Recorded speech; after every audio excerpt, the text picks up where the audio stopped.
Good morning guys. For this video is magwawalis tayo ng loob ng bahay. Dahil kahit malinis na to guys, naka-prepare na yan, kahit malinis na yan, pero kailangan mo pa rin natin i-maintain yung ano niyan, pagwawalis. Kasi nga, meron yan katulad ng ganyan, no?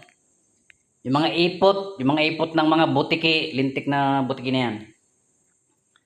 Tapos yung rooftop kasi kahit araw-arawin mo pa yan, meron at meron alikabok yan dahil yung taal bumubuga at bumubuga pa rin yan. Meron pa rin yan binubuga.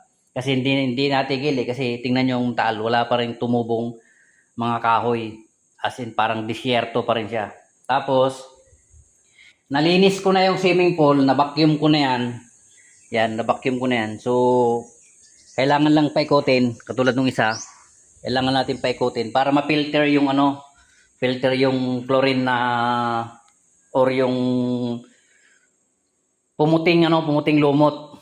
So pagkatapos niyan, kasi anong araw ngayon? Miyerkules pa lang ngayon. Sabado kailangan ko pa rin maglagay ng kaunti na chlorine para ma-maintain ko lang na wala talagang lumot na na mangyayari sa swimming pool natin. Kasi nag-uulan na dito guys sa Tagaytay. Nag-uulan na ng hapon. So hindi natin maiwasan na mahaluan yan ng tubig ng ulan.